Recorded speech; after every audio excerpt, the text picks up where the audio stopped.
내일부터 닷새 동안 16명의 인사청문회가 열립니다. 국민의힘은 무능의 민낯을 벗기겠다며 송곳 검증을 예고했고 더불어민주당은 발목 잡기를 중단하라며 경고했습니다.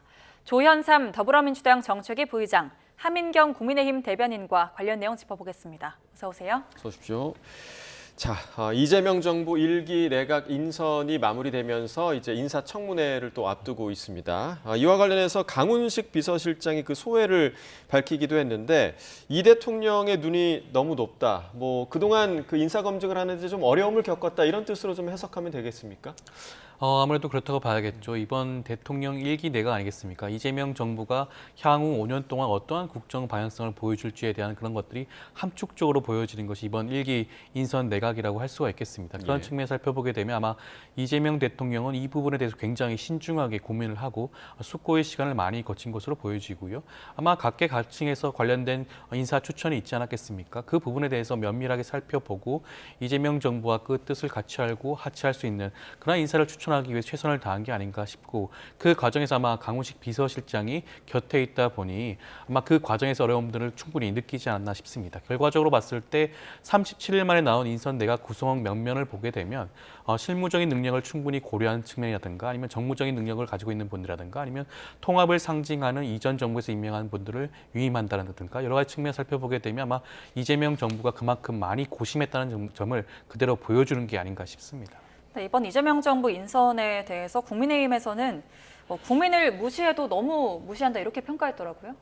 그러니까 강훈식 비서실장이 이재명 대통령의 눈이 이제 너무 높다 이렇게 얘기를 하셨는데 과연 이재명 대통령의 눈이 어디에 달리신 건지 이런 부분을 다시 되묻지 않을 수가 없습니다. 왜냐하면 지금 이제 장관 후보자들로 나와 있는 분들의 자질이 상당히 의심이 되는 이런 상황에서 대통령실에만 들어가면 귀가 안 들리고 눈이 안 보이는 건지 아니면 국민을 대놓고 무시하고 우롱하겠다는 건지 저희가 이제 소개팅을 나가서 내가 이제 눈이 정말 높다 했는데 좋아하는 사람들을 데려왔는데 이게 정말 얘기하기가 참 어려울 정도로 눈이 낮다라고 이제 얘기할 수밖에 없는 그런 상황인 것 같고요. 또 그리고 문제는 이제 국민의 판단만 남았다라고 얘기를 했는데 정말로 국민의 판단이 남는 건 맞는 건지 이렇게 한번 묻고 싶습니다. 지금까지 그 김민석 후보자, 그 국무총리 후보자였을 때 인사청문회도 마찬가지였고 지금까지 장관 후보자들이 자료를 내지 않는 분도 계시고 또 증인이 또 없는 분들 상당히 또 계십니다. 그리고 여러 가지 의혹이 있는데도 그래도 괜찮다. 이런 게 지금 정부의 태도이거든요. 이런 권력의 오만함, 이런 게 계속 되달아 보면 이제 아마 국민들이 판단하시기에 이 정부가 정말 바둑에서 얘기하는 그 자충수 있잖아요. 본인이 집을 이렇게 만들어 놓고 그 안에다가 자기 돌을 넣어가지고 죽는 권력이 이제 결국은 발목을 잡게 되는 것이 아닌가 이런 우려가 있고요. 좀 지명 처리를 하셔야 되는 분들은 대통령실에서 하시는 게 맞다 이런 말씀 드리고 싶습니다. 네, 어쨌든 이제 제기된 여러 의혹들에 대한 해명, 소명을 이제 내일부터 진행되는 그 후보자 인사청문회에서 들어볼 수 있을 것으로 지금 예상되고 있는데 아무래도 가장 눈에 띄는 후보자가 강선우 여가부 장관 후보자입니다. 내일 청문회가 예정이 돼 있는데 이 후보자와 관련해서 여야의 공방이 치열한 상황입니다. 들어보시고 이야기 나눠보겠습니다. 강선우 여성가족부 장관 후보자에 대해 제기된 갑질 의혹 등은 확인되지 않은 내용을 바탕으로 한 악의적인 신상 털기이자 명백한 흠집 내기에 불과합니다. 갑질의 끝판왕 강선우 후보, 표절 논란 등 의혹이 너무 많아 열거조차 버거운 이진수 후보, 국민이 아니라 대통령의 눈치만 보는 코드 인사의 전형입니다.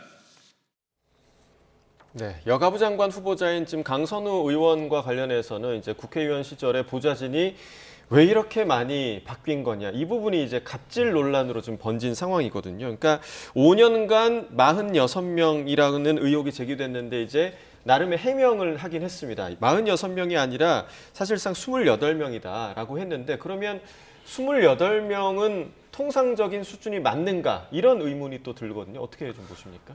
면직 숫자는 각 의원실마다의 각 사정에 따라 달라질 수가 있죠. 예.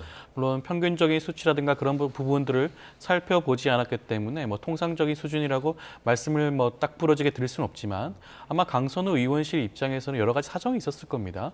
여러 가지 그 의원 보좌진들이 뭐 다른 직업을 택한다든가 아니면 여러 가지 업무적인 능력이라든가 여러 가지 갈등 문제였다든가 여러 가지 측면 살펴보게 되면 28명을 5년 동안 면직 조치를 했다라는 측면 살펴보게 되면 그렇게 크지 않은 숫자일 수도 있다. 저희가 처음에 갑질 의혹이라는 보도가 나왔을 때 나왔던 숫자가 46명이었습니다. 예. 46명이라고 한다면 굉장히 큰 숫자라고 느껴질 수가 있죠. 그렇지만 28명이라고 한다면 그 숫자는 굉장히 줄어든 거 아니겠습니까? 그렇기 때문에 왜 이분들이 이렇게 면직 조치가 되어 있는지에 대해서는 아마 강선우 후보자께서 이번 인사청문회를 통해서 아마 충분히 소명을 할 수 있지 않을까 싶고요. 그리고 지금 알려진 바에 따르게 된다면 각종 의혹을 제기한 사람의 경우에는 한 2명 정도의 전직 보좌진이라고 합니다. 그 2명의 경우에는 그 당시에 보좌진 내부에서 갈등을 좀 조장했다라든가 근태 문제가 있어서 면직 조치가 되었던 그런 보좌진이라고 합니다. 그렇다고 한다면 그 사람들의 그런 증언이라는 것들이 과연 어느 정도 신빙성이 있는지도 한번 따져봐야 될 문제겠죠. 일방적인 주장만을 가지고 강선우 후보자에 대한 낙마를 주장하는 것은 굉장히 좀 지나치다고 보여지고요. 이번 인사청문회를 통해서 의혹이 해소되지 않는다든가 더욱더 의혹이 증폭된다든가 그러한 경우에 이르렀을 때만이 강선우 후보자에 대한 인사 여부에 대해서만 다툴 수가 있지 않을까 싶습니다. 예, 뭐 지나친 논란이다 이렇게 말해주셨는데 이 강선우 후보자 관련 이 갑질 의혹 어떻게 보고 계세요? 저는 처음 들었을 때 상당히 놀랐습니다. 왜냐하면 강선우 의원이 이제까지 사회적 약자를 위해서 많이 애쓰는 이제 의원이다 이런 말씀도 많이 하셨고 저도 이제 만나 뵈었을 때 그런 느낌은 전혀 받지 못했기 때문에 상당히 충격적인 저는 이제 제보였다, 기사였다 이렇게 보이는데요. 일단 보좌진 입장에서 보좌진 세계가 상당히 좁다고 합니다. 그런데 누군지 특정이 될 수 있는 그런 상황에서 이렇게 얘기를 했다는 것은 정말로 용기를 내서 이제 제보를 했던 그런 부분인데 강선우 의원 측에서 또 이제 보좌진들이 그 2명의 보좌진을 얘기를 하면서 그분들이 상당히 뭐 악의적인 허위 사실을 얘기를 한다는데 이미 그 변기를 수리한다라든지 뭐 쓰레기라든지 이런 부분에 대해서 문자 등에 이 증거가 나와 있는 그런 상황입니다. 그런데 어떤 부분을 도대체 악의적인 허위 제보라고 얘기를 하면서 그 보좌진들을 또 고소를 할 수 있는가? 이것은 피해자에 대한 2차 가해다. 또 더구나 강선우 의원은 예전에 그 태움 방지법을 이제 얘기를 해서 상당히 또 그것으로 이제 여성 의원인데 또 이제 간호사들 사이에서 이제 좀 많이 괴롭힘을 당하고 있는 그런 분들을 위해서 이런 법을 또 제기한 정말로 상당히 좋은 분 이렇게 얘기가 됐는데 이번 갑질 논란에 대한 부분과 또 그 논란을 대응하는 그런 방법 또한 저는 잘못됐다 생각합니다. 네. 자, 조 부의장께서는 이러한 주장을 어떻게 보십니까? 그러니까 이제 메신저에 대한 그런 공격이 이루어진 거잖아요. 그러니까 이 그 고발을 한 폭로를 한 인원들에 대한 고발이 이루어진 부분, 그러니까 피해자에 대한 2차 가해다라는 주장은 좀 어떻게 보시나요? 만약에 그와 같은 보도에 인용된 그 진술하신 그 전직 보좌진 예. 입장에서 그것이 실제로 피해를 받은 게 사실이라고 한다면 말씀하신 것처럼 메신저에 대한 공격 자체에 대해서는 굉장히 부적절하다고 할 수가 있겠죠. 그렇지만 강선우 의원 입장에서는 이 모든 것이 허위 사실이라는 주장 아니겠습니까? 허위 사실을 바탕으로 해서 지금 임박해 있는 인사청문회에 영향을 미치겠다라고 하는 그런 의도를 가지고 그러한 진술과 증언을 했다, 제보를 했다고 본다면 그 부분에 대해서는 당연히 책임을 지는 것이 저는 맞아 보이기도 하고요. 이런 각종 의혹이 있다고 하더라도 그 의혹은 강선우 의원 후보자의 직접 입을 통해서 충분히 소명하거나 정리를 할 수가 있는 부분이기도 합니다. 인사청문회의 주된 목적은 강선우 후보자가 가지고 있는 여성가족부 장관으로서의 그런 능력이 과연 있는 것인가에 초점을 맞춰줘야 되는데 과거 몇몇 보좌진들의 이런 의혹 제기만으로 이러한 것들이 퇴색된다고 한다는 것은 저는 굉장히 부적절하다고 보여지고요. 앞서 말씀하셨지만 강선우 의원 같은 경우에는 정책 전문가예요. 사회 아동 돌봄 복지 전문가로서 위스콘신 대학교에서 가족학과 관련된 박사학위까지 받은 그런 분이기도 합니다. 여러 가지 측면에서 이번 여성가족부 장관 후보자로서는 손색이 없다고 할 것인데 일부 그런 의혹 제기만으로 그러한 모든 것들이 묻히게 된다라고 한다면 어떻게 보면 굉장히 큰 손해가 아닌가, 손실이 아닌가라는 생각이 듭니다. 우선은 논란이 계속되고 있는데 일단 오늘 민주당 논평도 그렇고 당 일부에서는 좀 옹호하는 목소리도 나오긴 하거든요. 자진 사퇴나 낭만은 없다고 봐도 될까요? 지금 당장 낭만을 해야 될 이유는 없어 보이는 것 같습니다. 그럼 제 개인적인 생각도 마찬가지고요. 당의 입장도 마찬가지긴 합니다. 대통령실 입장도 아마 그렇게 여겨지기도 하고요. 인사청문회 과정에서 만약 그 과정에서 강선우 의원이 지금 불거지고 있는 각종 갑질과 관련된 의혹에 대해서 충분히 소명하거나 해명하지 못한다. 오히려 인사청문회 이후에 국민적 그런 반감과 여론이 더욱더 악화된다.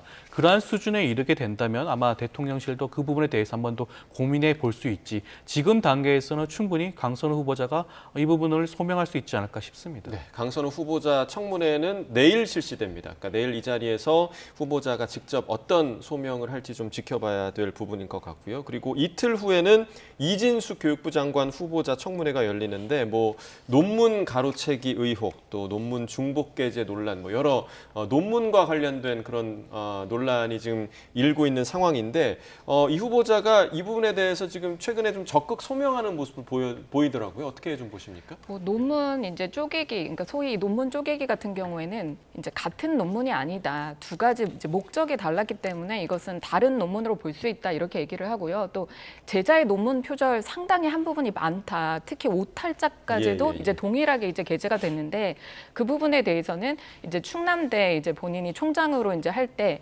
그때도 문제가 없었다. 뭐 이렇게 저희가 이제 이게 똑같다, 이 논문이 똑같다, 표절이다라는 거는 이제 프로그램을 돌리면 되는데 그 프로그램상 이게 수치가 이제 낮다, 뭐 이런 이제 해명을 하고 있는 것 같습니다. 예. 하지만 이 교육부 장관인데 문제는 이제 이진숙 그 교육부 장관 후보자의 자녀가 저희 중학교 때 이제 홀로 미국 유학을 갔던 것이 본인도 스스로 인정을 하듯이 이게 현행법 위반입니다. 그리고 자녀들 다 미국 유학 갈 수 있습니다. 그런데 이런 분께서 교육부 장관을 하시는 것은 아니라고 생각합니다. 보통 검증이 무섭고 본인이 이제 살아온 살아오는 삶이 장관으로서 이제 적절하지 않다라고 하면 그냥 사인으로 살면 된다. 이게 예전에 더불어민주당이 야당이었을 때 했던 그런 발언입니다. 그대로 돌려드리고 싶습니다. 이진숙 장관 후보자 같은 경우에는 초중고등학교에 이런 장관으로서 교육부 수장으로서 이걸 다 할 수 있는가, 과연 아는 것이 있는가 이렇게 묻고 싶고요. 또 대학교 그리고 대학원 같은 경우에도 제자 논문 표절 같은 경우도 본인이 제일 저자라고 하면서 문제가 되지 않는다라고 이렇게 얘기하는 사람을 과연 교육부 수장으로서 삼아서 어떤 부분의 능력을 도대체 살 수 있는지 이렇게 우려스럽고요. 또 이진숙 장관 후보자 같은 경우는 이재명 대통령의 이제 대선을 도우면서 서울대를 10개 만들겠다 이렇게 얘기를 했는데 예. 그렇게 보온 인사성으로 주기에는 이 교육부 장관 자리는 너무나 크다 이렇게 말씀드리고 싶습니다. 최근 이재명 대통령과 이제 정규재 전 주필이 오찬 회동을 했는데요. 이 자리에서 이재명 대통령이 이 후보자에 대해서 추천을 받았는데 문제가 있는 것 같아서 딱하다 이렇게 말했다고 합니다. 어떤 의미였을까요? 이재명 대통령 입장에서는 앞으로 있을 이진숙 후보자에 대한 인사청문회 과정을 좀 지켜보겠다라는 입장이실 수도 있을 것 같습니다. 예. 지금 교육부 장관으로서 각종 불거지고 있는 논문 표절이라든가 그런 의혹들, 자녀의 조기 유학 문제라든가 이런 부분들에 대해서 아마 국민들의 여론과 국민의 눈높이를 아마 살펴볼 가능성도 있지 않을까 싶긴 합니다. 그렇지만 아직까지는 뚜렷하게 이진숙 후보자의 그런 해명 자료에 대해서 크게 문제가 되는 부분은 없어 보이기도 하기 때문에 아마 이번 인사청문회 과정에서 인사청문위원들과 이진숙 후보자 간에 여러 차례 주고받는 공방이 있지 않겠습니까? 그 과정에서 이진숙 후보자의 하고 있는 그런 해명과 소명 과정이 불충분하다면 그것에 대한 아마 국민적인 그런 반감과 여론의 변화가 있을 겁니다. 이것을 아마 그 대통령실에서 주의 깊게 살펴보고 결정할 가능성도 있지 않을까 싶습니다. 네, 뭐 이제 인사청문회가 진행되겠지만 부적격으로 이제 통과가 안 될 가능성도 꽤 있을 것으로 보이는데 그래도 이제 대통령실에서 만약에 임명을 하게 된다면 소용이 없는 문제이기도 하고 그러나 지금 진성준 그 민주당 정책위의장이 한 방송에 나와서 납득이 되지 않으면 심각하게 고려를 할 수 있다. 그러니까 아닙니까? 이 얘기에 대해서 여러 해석이 나오고 있는데 그러면 낙마를 염두에 두고도 있다 이렇게 좀 해석할 수 있겠습니까? 진성준 의원의 입장 자체는 그 원론적인 원칙적인 입장으로 보여진다고 할 수가 있겠습니다. 말씀하신 대로 납득되지 않는 수준이라고 한다면 예. 낙마를 시키는 게 맞겠죠. 그 전제는 납득되지 않는다는 겁니다. 인사청문회를 거치고 난 다음에도 각 후보자에 대해서 국민적인 여론이라든가 그런 부정적인 인식이 굉장히 강해지고 있다. 더욱더 높아지고 있다. 의혹이 더욱더 증폭되고 있다라고 한다면 납득되지 않는 수준이라고 할 수가 있겠죠. 그렇기 때문에 이 모든 것은 인사청문회 과정을 지켜봐야 될 문제라고 할 것이고요. 지금까지 나와 있는 각 후보자의 해명만 살펴봤을 때는 충분히 인사청문회 과정에서 이 부분도 해명하거나 소명할 여지가 충분히 높지 않을까라는 생각이 듭니다. 근데 여기서 문제는 이 납득의 정도가 여야가 느끼는 납득의 정도가 다르다는 거 아니겠습니까? 그러게 말입니다. 지금 이제 변호사님께서 말씀하신 것처럼 여야가 보는 이 국민의 납득의 정도는 상당히 다른 것 같은데 지금까지 나와 있는 이런 의혹들 같은 경우에는 이전 정부, 그러니까 정부를 다 통틀었을 때 정말로 큰 이제 의혹들이 상당히 있는 그런 후보자들임에도 불구하고 민주당의 이제 의원들은 하나같이 얘기하는 게 지금까지 다 문제가 없다 이런 부분이거든요. 이게 말장난이 아니라 납득할 수 없는 수준이 되면은 이제 생각을 하겠다라는 것은 본인들은 다 납득을 하기 때문에 이게 국민들이 어떻게 판단하는지까지는 고려하지 않고 본인들이 납득하면 이제 괜찮다. 이게 모든 것은 이제 더불어민주당에서 지금 이제 큰 지지율을 국민들로부터 받고 있잖아요. 그렇기 때문에 우리 국민 더불어민주당의 뜻은 곧 국민의 뜻이다. 이렇게 생각하는 것이 아닌가 싶고요. 이런 부분에 대해서 국민의힘만 뭐라고 얘기를 하는 것이 아니라 국민들이 전체적으로 이제 뭐 이진숙 장관 후보자라든지 강선우 장관 후보자라든지 얘기를 하는 부분에 대해서는 최소한 그 야당의 그러니까 소위 보수 쪽의 이제 지지자들, 보수 쪽에 계신 분들을 만나는 것으로 끝나는 것이 아니라 정말로 어떤 목소리를 내고 있는가를 진심으로 들어주시고 좀 반영을 해주셨으면 좋겠다. 이게 불통의 아이콘이 이재명 대통령이 되게 생겼는데 그런 부분 아니고 계속 얘기하신 건 이재명 대통령은 소통을 중요시한다 말씀을 하셨으니까 그 부분을 좀 지켜주셨으면 좋겠습니다. 예, 뭐 청문회를 앞두고 이제 여러 가지 공방이 벌어지고 있는데 총리를 포함한 초대 내각의 현역 국회의원이 지금 9명이 됐습니다. 내각 절반 가까이가 현역 의원으로 채워지게 된 셈인데요. 이에 대해서 국민의힘에서는 의원 내각제, 국회 견제 마비 기능이 마비됐다 이렇게 평가를 했는데 어떤 의미에서 이렇게 평가한 걸까요? 그러니까 지금 이제 너무 많아도 많습니다. 국회의원들이 이제 내각을 구성할 수 있죠. 충분히 있다고 생각을 하는데 지금 이재명 정부가 뭐 인수위 시절이 없이 바로 이제 국무회의를 이제 꾸려서 이제 진행을 해야 된다라고 하더라도 너무 이제 더불어민주당의 의원들이 많습니다. 이렇다라는 것은 당, 정, 대 이렇게 해서 협력을 이루는 게 아니라 정말 그냥 하나다 이렇게 볼 수 있는 것이거든요. 이게 견제와 균형 어디에서도 이룰 수 없다. 모두 다 일체다. 이렇게밖에 보이지 않는 상황이어서 이게 과연 뭐 실용을 중시한다라고 이재명 대통령이 얘기를 하셨는데 이게 실용을 중시하는 내각이 될 것인가 아니면 정말 대통령의 그냥 다른 조직 또 다른 조직에 불과한 것인가 저희는 그런 이제 우려가 드는 상황이어서 이 부분 뭐 의원들 같은 경우에 특히나 인사청문회에서 또 낙마하는 그런 경우가 없겠죠. 왜냐하면 의원들이기 때문에 이미 한 차례 뭐 큰 이제 그런 검증을 거쳤을 테니까요. 그렇지만 이것은 충분히 문제가 있다. 의원 내각제 같은 경우에는 이렇게 견제할 수 있는 그런 뭐 법적인 그런 조치들이 다 있습니다. 그런데 우리나라 같은 경우에 대통령제임에도 불구하고 이런 의원 내각제 같은 형식을 따른다라고 하는 것은 정말 견제할 기관이 하나도 없다. 이래서 우려가 된다. 이런 말씀 드리겠습니다. 네, 지금 말씀해 주신 대로 이제 현역 의원들 같은 경우는 인사청문회 허들이 너무 낮다 이런 비판이 계속 제기되고 있는 상황이고 또 지금 이렇게 의원들로 채우는 게 내년 지방선거 염두에 둔 거 아니냐 뭐 이런 의혹의 시선도 좀 있는 것 같습니다. 일단 우리 헌법은 내각제적 요소를 가지고 있습니다. 그렇기 때문에 지금까지 모든 정부에서 현역 의원들을 내각 구성원으로 받아들이곤 했었죠. 임명 절차가 그렇게 진행이 되어 왔습니다. 현역 의원들이 지금까지 인사청문회를 통과하긴 했지만 지난 윤석열 정부 살펴보게 되면 꼭 뭐 현역 의원들이 아니다고 하더라도 뭐 인사청문회를 제대로 거치지 않았음에도 불구하고 윤석열 전 대통령이 임명하는 절차가 굉장히 많지 않았습니까? 예. 그렇다고 한다면 구태여 현역 의원이라고 따로 구분지어서 뭐 설명할 필요성은 저는 없어 보이기도 하고요. 그리고 다음에 있을 지역 지선에 출마할 가능성에 대해서 살펴보게 된다면 그 부분도 아직까지 확실치는 않습니다. 각 의원들이 하마평에 오르는 경우도 있긴 하지만 그것 말고 지금 현역 의원들이라든가 각 지역에서 지선 준비를 하시는 분들도 많거든요. 그렇다고 한다면 이것 자체가 자리 나눠 먹기라든가 그런 부분으로 지적할 필요성은 좀 지나치다라는 생각이 들고요. 이번 이재명 정부의 경우에는 인수위원회 없이 곧바로 출범한 정부 아니겠습니까? 짧은 시간 안에 어떻게 보면 민생 경제라든가 국정 안정을 수행을 해야 되는 절체절명의 그런 역할을 할 수밖에 없습니다. 그렇다고 한다면 이재명 대통령과 지금까지 여러 가지 소통 과정을 통해서 그러한 이재명 대통령의 정치 철학과 방향성을 잘 이해하고 있는 현역 의원들이 다수가 합류할 수밖에 없는 그런 여건도 어쩔 수 없는 그런 여건이 있었다라는 생각이 들고요. 그러한 측면 살펴보게 된다면 다른 정부에 비해서 지나치게 많은 숫자도 아닌 게 아닌가라는 생각이 듭니다. 예, 그런데 인사청문회 제도가 도입된 이후로 현역 의원들이 한 번도 이제 낙마한 사례가 없다고 하거든요. 이 현역 불패에 대해서 동일하게 결과 전망하십니까?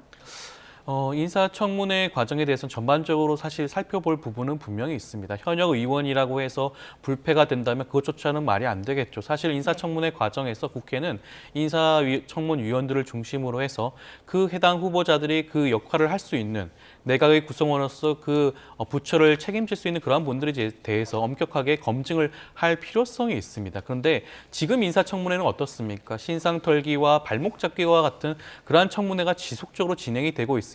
그 해당 후보자가 그 부처에서 어떤 역할을 할지에 대해서 관심이 없어요. 단지 대통령이 인선한 내각 구성원에 대해서 발목 잡기를 통해서 낙마시키는 것이 목적인 것이 지금 현실적인 문제입니다. 그러다 보니까 많은 우수한 후보자 군들에 있는 분들이 사실상 내각 구성원으로 합류하는 것에 대해서 굉장히 부담감을 느끼는 것이 현실이죠. 이러한 측면을 살펴볼 필요성이 있지 않을까 싶습니다. 예. 자, 여야가 바뀔 때마다 사실 이제 공수관계가 바뀌어서 이 인사청문회와 관련해서는 계속해서 이제 개정의 목소리가 좀 나오고 있긴 합니다. 이번에도 이제 민주당에서는 사생활 문제 관련해서 좀 따로 검증을 하자 이런 제안을 하기도 했는데 지금 좀 이 부분에 대해서 좀 어떻게 보십니까? 그러니까 지난번에 더불어민주당이 야당이었을 때 그때를 보면 정말로 신상털기, 발목 잡기 그런 인사청문회였더라라고 이제 회상이 됩니다. 그런데 이번 같은 경우에는 이걸 이제 비공개로 전환을 하겠다라고 하는 것은 아예 국민들로 하여금 이런 알 권리 전혀 생각하지 않고 문제가 많아도 그것은 그냥 능력으로 덮으면 된다라고 얘기를 하는 건데 저희 국민의힘에서 제기를 하는 것은 국민들이 제기를 하는 이번의 문제는 교육부 장관 같은 경우에는 교육부 장관으로서 제자의 논문을 표절하고 그다음에 본인의 자녀들을 현행법을 위반하면서까지 미국에 유학을 보내고 이런 사람이 교육부 장관으로서의 능력이 자질이 있느냐라는 문제인 거고 강선우 장관 후보자 같은 경우에도 여가부입니다. 다른 부처가 아니라 여성가족부 정말 사회적인 약자를 생각해야 되는데 갑질 의혹이 되게 불거지고 그 부분에 대한 대처를 또 피해자라고 할 수 있는 보좌진들을 고소를 하는 이런 대처를 하는 분을 장관으로 세웠을 때 과연 저희가 볼 수 있는 능력은 어디에서 찾을 수 있는 것인가? 이 자질 또한 당연히 능력의 한 부분이라고 생각을 하는 것이 이 능력이라고 하는 것은 마음이 동하지 않으면 이게 할 수 없는 것들이 상당히 많습니다. 정책이라는 게 그저 머리에서 나오는 것이 아니라 마음에서 나오는 것이라고 저는 생각을 하기 때문에 이 부분에 대해서 저희가 결코 신상털기나 발목 잡기 하는 것이 아니라 개인에 대해서 문제가 있는 부분은 지적함에도 불구하고 계속 더불어민주당에서 이렇게 인사청문회를 버티게 하고 또 입법권을 가지고 거대 야당 의석수를 가지고 이제 입법권을 이제 마음대로 행사를 해서 인사청문회법을 바꾸겠다? 차라리 인사청문회 하지 않는 것이 더 낫지 않겠냐 이런 말씀 드리고 싶습니다. 예, 청문회 관련해서 여러 가지 얘기 나오고 있는데요. 한 주 동안 좀 지켜보도록 하겠습니다. 주제를 바꿔서 국민의힘 얘기도 좀 해보겠습니다. 일단 윤희숙 혁신위원장이 기자 간담회를 했는데요.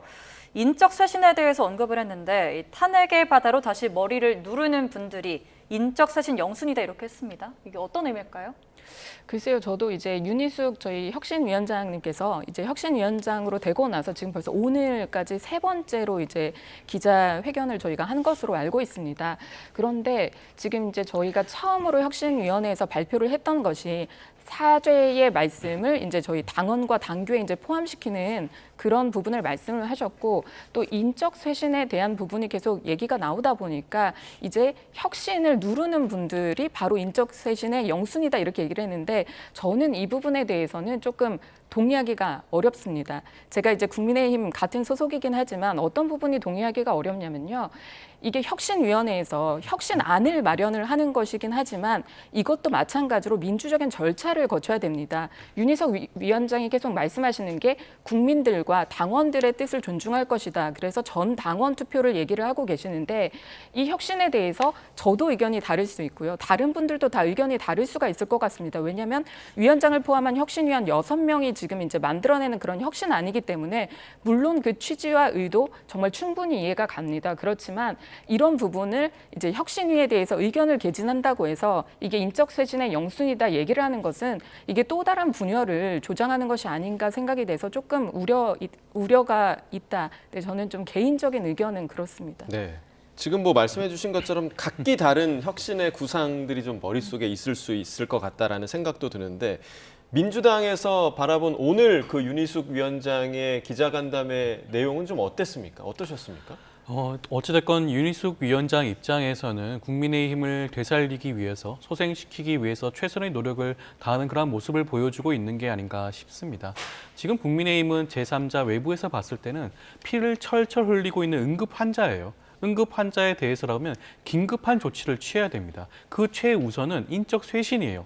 왜 지난 대선에서 국민의힘이 이렇게 참패하게 되었고, 그리고 지금까지도 지금 최근 여론조사 살펴보게 되면 20%에도 미치지 못하는 그런 그 지지율을 받고 있는 것인가에 대한 아마 그런 쇄신과 사과와 반성, 그러한 모습을 보여주는 것이 가장 우선적이다. 그 우선적인 모습에 대해서는 인적 쇄신이 가장 앞서 나간다고 할 수가 있는데, 그 인적 쇄신조차도 제대로 하지 못하고 있는 국민의힘에 대해서 아마 윤희숙 위원장이 쓴소리를 한 게 아닌가 싶고요. 그렇지만 과연 윤희숙 위원장이 이러한 의지를 관철시킬 수 있을 것인가? 지금 당장 대변인께서도 좀 부정적인 입장을 밝히지 않았겠습니까? 국민의힘 내부에서도 나경원 의원을 포함한 다수의 의원들이 부정적인 입장을 밝히고 있죠.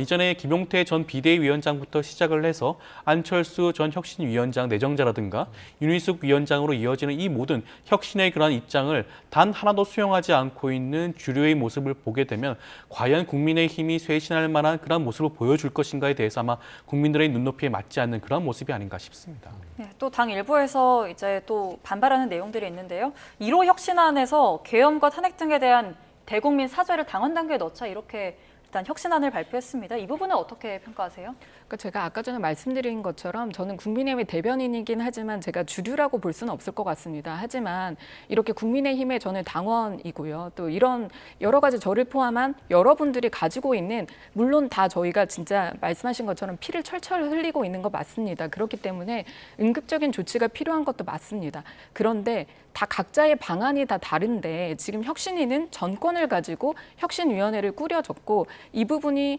의총이라든지 아니면 이제 곧 저희가 내일 이제 선관위 첫 회의가 열리고, 저도 이제 선관위원 중 한 명인데요.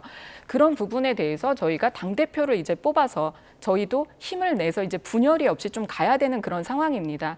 그런데 아까 전에 제가 이제 혁신위에 대해서 좀 부정적인 의견을 밝혔다라고 하는 것은 그 혁신위에서 발표하는 의견들 중에 동의를 하는 부분도 제가 있고, 동의를 하지 않고 개인적으로 예를 들어서 이따가 얘기가 나올지 모르겠지만 최고위원을 저희가 선거하지 않겠다라고 하는 것은 기존의 당원 당규와 또 다르게 또 당대표에게 또 모든 권한이 또 가는 그런 부분이기 때문에 여러 가지 혁신위에서 좋은 안들을 이제 제시를 하고 계시지만, 이 절차는 당 이제 비대위가 아니라 이제 당에서 지도부에서도 저희가 이게 동의가 있어야 되고요. 또 그리고 의원총회라든지 이런 당원들의 전부 다의 동의와 이런 절차가 있어야 되는데, 이렇게 발표를 하시면 또 이 부분이 또 안 받아들여졌다, 또 어쨌든 분열이 된다, 이래서 국민의힘은 안 된다, 또 이런 얘기들이 마구 나올 그런 상황이기 때문에 그저 좀 안타깝다. 저는 개인적으로 그런 말씀을 드린 것이고요. 당연히 지금 저희 혁신위가 이렇게 정말 강력한 그런 혁신안을 내야 될 만큼 저희가 정말 그런 상황이 맞고 국민들에게 재신임을 받아야 되는 그런 상황이 맞습니다. 네, 그런 말씀 그냥 안타까움에서 예. 저는 드린 말씀입니다. 자, 혁신위에서 나온 그 여러 가지 안들 중에서 지금 뭐 대변인께서 말씀하신 동의하는 부분도 있지만 동의하지 못하는 부분도 있고 여러 의견들이 지금 오가고 있는 상황인데 사실 혁신위 자체가 지금 국민의힘이 전당대회 지금 한 달여 뒤에 앞두고 있는 그런 상황인데 전당대회 앞두고 계속해서 혁신위를 띄웠던 이유가 뭐냐. 그리고 시간상으로도 굉장히 좀 적은 거 아니에요. 혁신을 실현하기에는 너무 짧은 시간이 아니냐 이런 비판이 제기됐었는데 그러면 혁신위의 역할이 정말 뭘까? 여기에 좀 물음표가 생길 수밖에 없거든요. 이 부분 좀 어떻게 보세요? 그렇죠. 안철수 의원 같은 경우에는 그렇기 때문에 혁신위원장 자리를 결국에는 고사한 게 아닌가라는 생각이 예. 듭니다. 실질적으로 할 수 있는 게 과연 어디까지일 것인가? 정권을 부여한 것이 사실인가? 시간은 말씀하신 대로 한 달여 남짓밖에 남지 않았습니다. 그 기간 동안 어떠한 혁신을 과연 진행을 할 수가 있을 것인가? 지금 당장 지금 혁신안에 대해서도 가타부타 말이 굉장히 많지 않겠습니까? 당내에서는 주류를 중심으로 해서 부정적인 입장과 기류가 팽배해지고 있습니다. 이런 와중에 과연 윤희숙 혁신위가 할 수 있는 것에 대해서는 아마 굉장히 제한적일 수밖에 없다. 시간적으로도 물리적으로도 굉장히 제한적일 수밖에 없기 때문에 혁신위가 주장하는 것 자체는 어떻게 보면 대선 패배 이후 국민의힘 중심 주류들이 면피하기 위한 하나의 목적으로 윤희숙 혁신위원장을 앞세운 게 아닌가라는 생각이 들 수밖에 없을 정도라고 할 수가 있겠죠. 아마 다음에 있을 당대표 선거에서 어떠한 후보가 당대표가 될지는 알 수가 없겠지만 만약에 주류가 지지하는 후보가 당대표가 된다고 한다면 윤희숙 혁신위 자체는 그냥 단지 혁신위원회 그런 간판을 걸기 위한 그런 하나의 도구로만 사용된 게 아닌가라는 생각이 들 수밖에 없을 것 같습니다. 예, 지금까지 국민의힘 상황과 또 새 정부 1기 내각 인선 짚어봤습니다. 조현삼 더불어민주당 정책위 부의장, 하민경 국민의힘 대변인과 함께했습니다. 고맙습니다. 고맙습니다.